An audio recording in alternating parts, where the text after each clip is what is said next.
when you start with your own restaurant, that's the first time that you really can do whatever you want. I want to do in my home region, so that's home. That's where I grew up, that's where I love to be.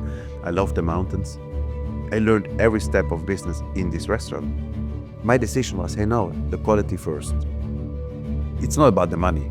For me, it was never about the money. It was about the passion of creating a place where the people come and feel something amazing. And that was my motivation. And for me, it was important to find possibilities to create your own story and tell something different than others. Hey everyone, today we traveled far east to the beautiful Engadin, where we will meet Andreas Caminada. He is a very highly decorated and probably one of the best chefs in the world. He has 3 Michelin stars and 19 Gault Millau points. First, he's going to give us a tour of his castle, and then I'm going to sit down with him to have a chat about his career and his philosophy. Let's come on in.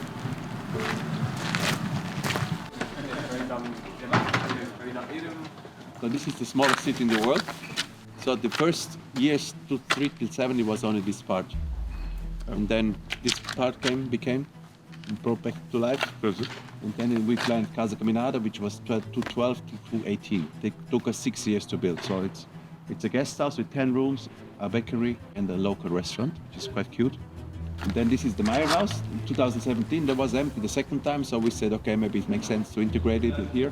So we have another 3 rooms in here. We roast our own coffee. So we have a lot of artisanal work here. So we do their own coffee, their own bread, and downstairs we have the big garden. So it's quite nice. I think we brought back life to this village through food, which is quite cool. It's our storage for the very long winters.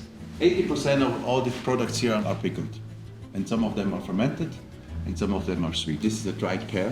They're dried in wooden ovens, in stone ovens, not wooden, stone ovens over a week, and they get fermented. And then we become them like that, and when we want to work on that, we put it in, we soak them into a liquid. They get soft again, and then we can use it for a paste or for, and we do ravioli with it. For example, here at Casa Caminada, we do the dry pear bread, which is all very traditional.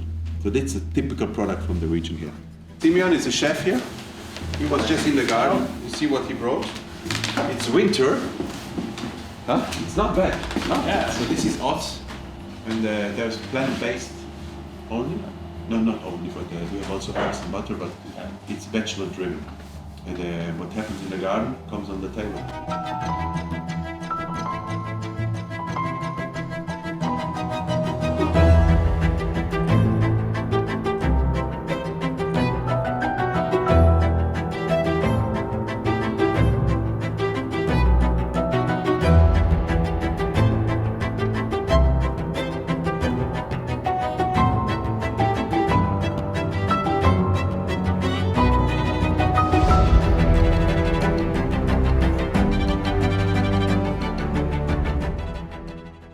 Andreas, a very well welcome to the Swisspreneur Show. Thank you so much for having us here at your castle today.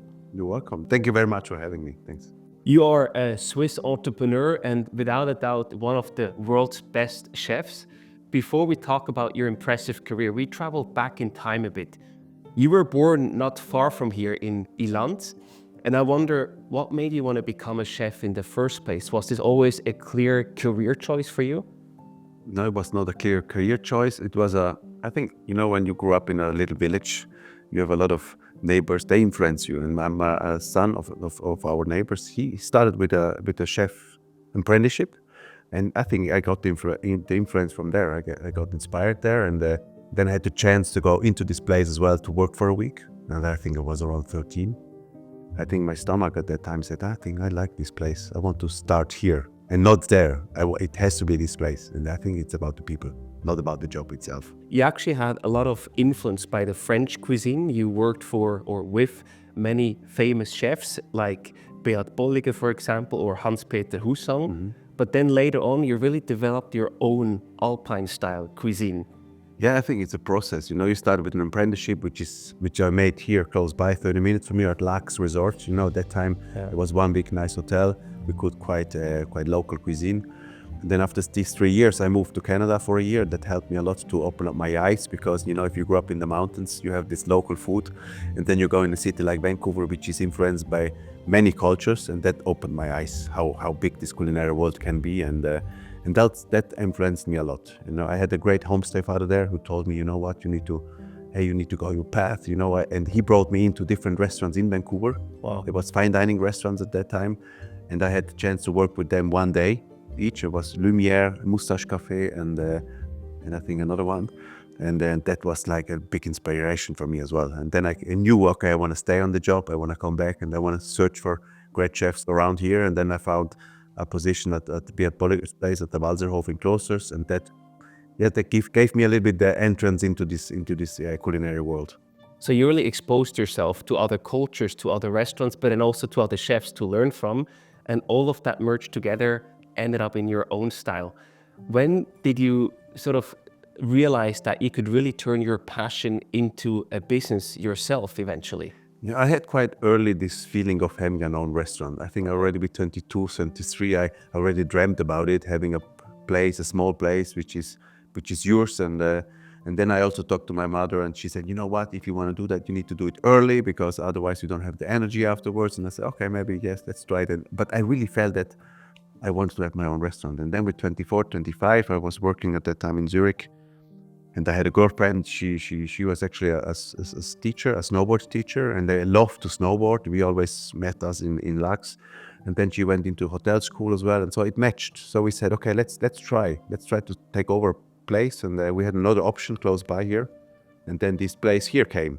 And then we said, shit, okay, it's a little bit down in the valley, but somehow also a stomach decision. You know, the feeling was that, okay, let's try it. You know, there was no restaurant before. It used to be a private school, but we went bankrupt afterwards. And then we were able to take it over in rent at that time. And we started with 4 employees. And of course, you have a lot of experience you did in different restaurants. But I knew that when you start the restaurant, you start working with this experience you had. That's your base. But then you need to develop it yourself, and that's not that's a natural adjustment of your cooking style and of your interests as well. And so when you start with your own restaurant, that's the first time that you really can do whatever you want. That was a super exciting time for Andreas Caminada, but not only for him, also for all Bitcoiners, as Bitcoin was invented around that time. But back then, it was pretty difficult and sometimes even dangerous to buy Bitcoin. Luckily, times are different now. Thanks to the Relay app, you can buy Bitcoins with a simple bank transfer or with your debit or credit card. The great thing about Relay is that you are the sole owner of your Bitcoins and you're always in control of your funds. You can also set up a savings plan and buy Bitcoin automatically every month for up to 100 Swiss francs or euros completely free of charge. Take control of your future today. Go over to the app store of your choice and download the Relay app and sign up with the code SWISSPRENEUR to enjoy 10% off of all fees. And a quick disclaimer, Relay services are exclusively recommended for Swiss and Italian residents. Now let's go back to our interview and see if Andreas Caminada experienced the same growth as Bitcoin. So you have traveled the world, you have seen the world. Why was it the logical step for you to come to the countryside of Switzerland, not a big city like Zurich or maybe even, London or New York? Maybe I was afraid to do something in Zurich, and I knew I want to do in my home region. So that's home. That's where I grew up. That's where I love to be. I love the mountains. When I used to work in Zurich, I always came back on the weekends to go snowboarding or to go biking in the summer, and it's just my place. And it was a decision because I wanted to do it in my home region.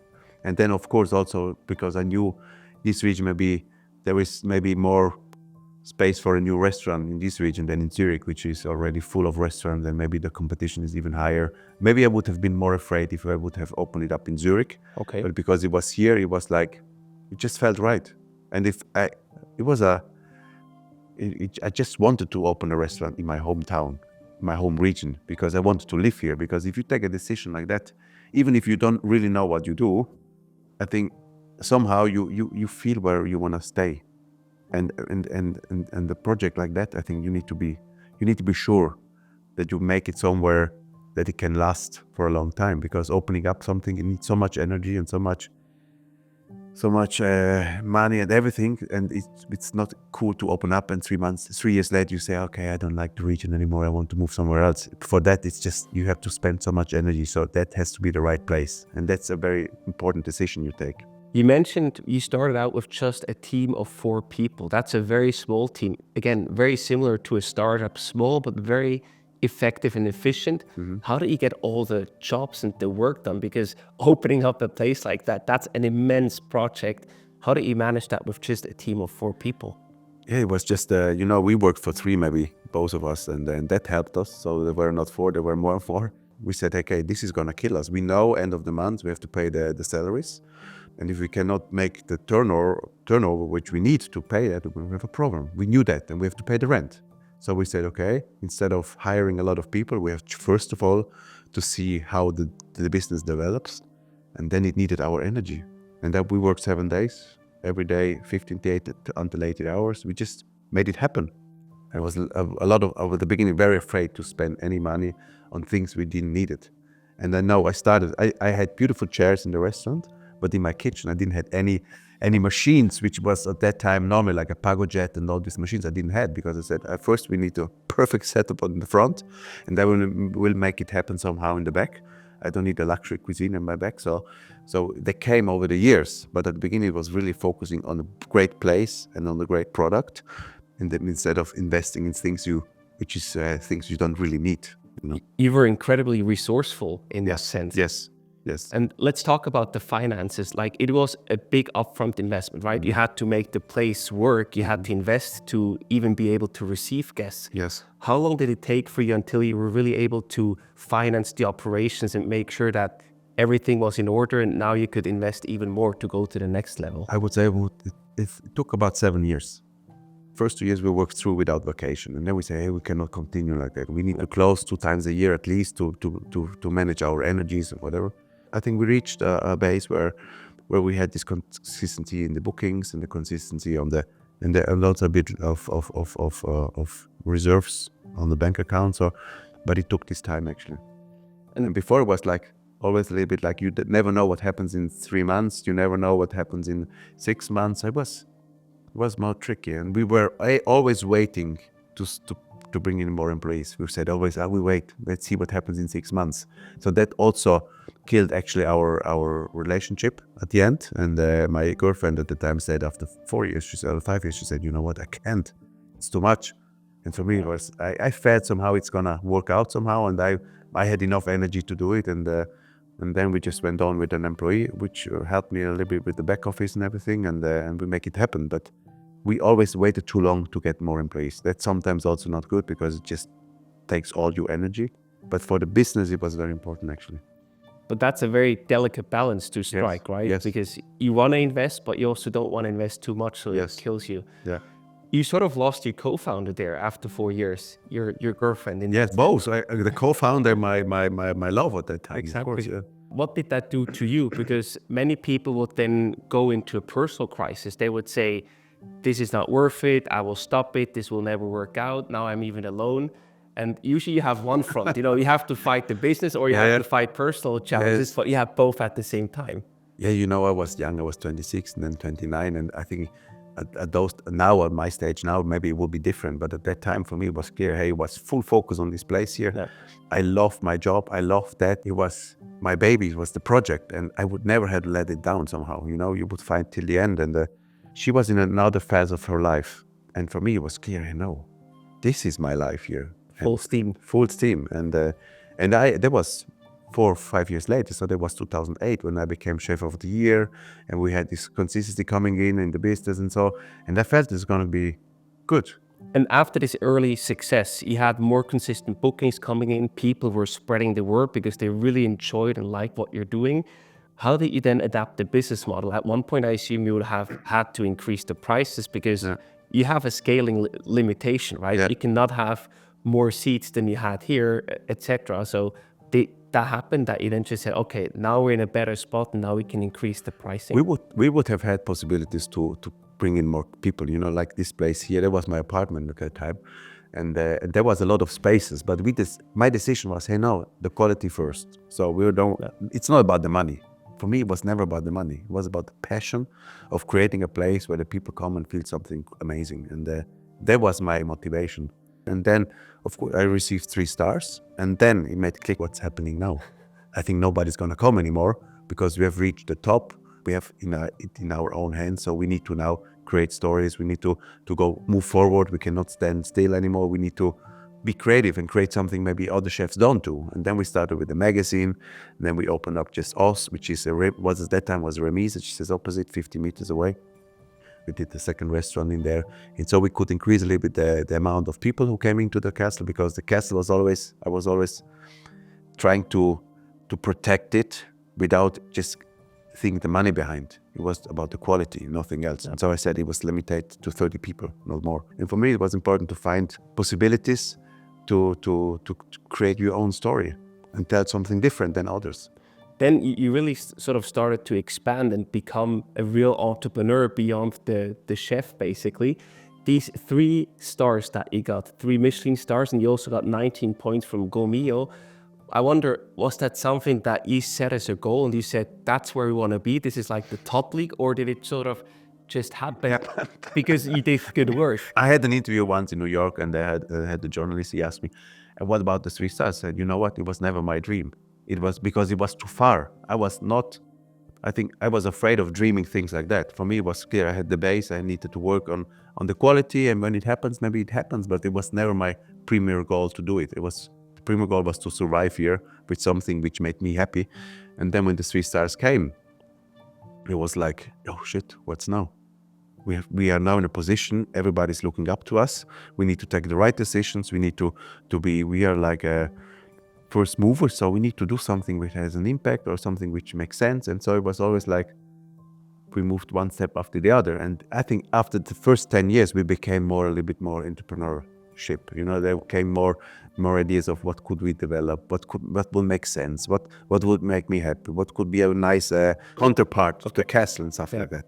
And talking about the Caminada world, so to speak, you expanded, so you have different restaurants, you mentioned the magazine, and I just wonder, what are all the different projects that you have, and what are the income streams that you have built up over the years with all the different projects? No, we forgot, we have my wife, Sarah, now we're married since for 13 years already, and together 15 years. She also joined in the company, and she was in the financial world, and she's running the company with me. So she takes care of all the financial things. And when we started with 2015 with Igniv, we had already a licensing project. So we give a license, we manage it actually also actively, but it's a license.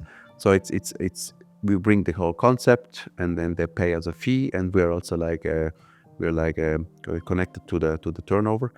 But that's something also my wife brought in a lot of knowledge into this side. So this gave us also a little bit of a experience we didn't have before. So I think this match with my wife and myself is quite a great match. And so we can go. We also discuss very hardly, but at the end we try. It's the restaurants who bring the money, and we are specialized on F&B. So we know how to run a restaurant, because it's the learnings from here, you know, keeping the costs low, trying to have a great money value, that you have the customers coming in, that they know what they get, and I think it's about the consistency also in the restaurant. If you have low times, that's very difficult then to manage the operation, because you have the base costs. And if you don't have a consistency on the reservations, then it's going to be very hard already. And we have the luck that really the consistency in the restaurants are very good. So we can plan it, so we can buy it on what we need, we can produce it what we need, so we don't have any waste. So that helps us quite a lot to have these figures and this finance under control. And another thing that you do is you also have brand partnerships, right? With VZUG or Hublot, for example. How do they fit in the whole concept, and what role do they play also economically for the whole business? I think they play a very important role, because at that time, it was in 2008, I had my first partnership starting. And that, I think, it's also something which was not known. It was known with the sportive people, but not in a restaurant. And so, but I was chef of the year, and Gault Millau at that time had a partnership with Audi. And so I received a car for 1 year. And then I knew the year was over. I had to get back the car, and I said, hey, how can that be? So I called the guys from Audi, and I said to them, you know what, I have an offer of another car company to work with them. And then they said, no, we want to work with you. We continue this partnership. And then we started working together and it's been 16 years already now. And we do like cooking classes for them, and we drive the cars of them, we do advertisement with them, and became a great partnership. I also want to talk in this last segment of the interview a bit more about you, the person, the entrepreneur behind all the projects. The first question is, obviously you have many different projects, a clear focus here at the castle, but how do you split your time and energy across the different endeavors that you're involved with? It's not every day the same. So I try to, there's the most important part is the creative part. And then when we know here at the castle, when we need a new menu, I know, okay, I need 2 weeks to be creative with the chefs, to be in the kitchen, to see, okay, what's the next menu, and that's a part which I want to protect actually. And then, but when the menu is done, I have like 4, 5, 6 weeks where I don't have to be creative actually. Of course, you are always thinking about something, but for this place, then I say, okay, I'm set with this place. It's great, the menu is great, the people love it. Okay, let's keep it for 6 weeks, and then we change it again. And in these 6 weeks, I have all the projects and I try to always to have it bold somehow. A lot of things in 4 days, and then I'm free again for 2 weeks. I try to do a little bit like that. So what do you have planned for the future? What is next in the Caminada universe? Oh, there's a lot of things. But, to keep those restaurants we have, it's also to keep them alive. It's also a huge project. To open up something is very easy, but, to keep them alive over years and reinventing them over years and over years, I think that's the biggest project we have actually. Yeah. And then we have some small projects who come. We have a stable just back here. We want to refurbish the stable. We want to enlarge the possibilities for our staff. We want to have a bigger production kitchen and also the offices and stuff like that. That's a project. We have a project in the garden where we want to have some sauna hubs inside to enlarge it from a culinary destination, also a little bit of a destination where you can also hang out in the garden and go into the sauna and dive into the cold water and enlarging a little bit this only culinary destination at the moment. And that's a project. We look at some possibilities in Zurich to open up a special new project. And we have our foundation where we put a lot of energy into to support young talents for the Michelin, where we have had more than 100 people on the program already. That's also something we need always to look and to make it better and to make it bigger, and to talk to other chefs about it and to enlarge this task of this foundation. And my 2 kids who want to do a lot of things, skiing and whatever. So you need to balance everything, all the projects. You're literally living the dream with your own surroundings here and the life that you've built for yourself. Andreas, thank you so much for your time. Lots of success and all the best for the future. Thank you very much for coming. Thank you. Wow guys, what a crazy story of Andreas Caminada. If you want to stay up to date about the latest Swisspreneur content, make sure to follow us on YouTube. Everything else that we do, you'll find on our website, swisspreneur.org. See you soon and stay positive.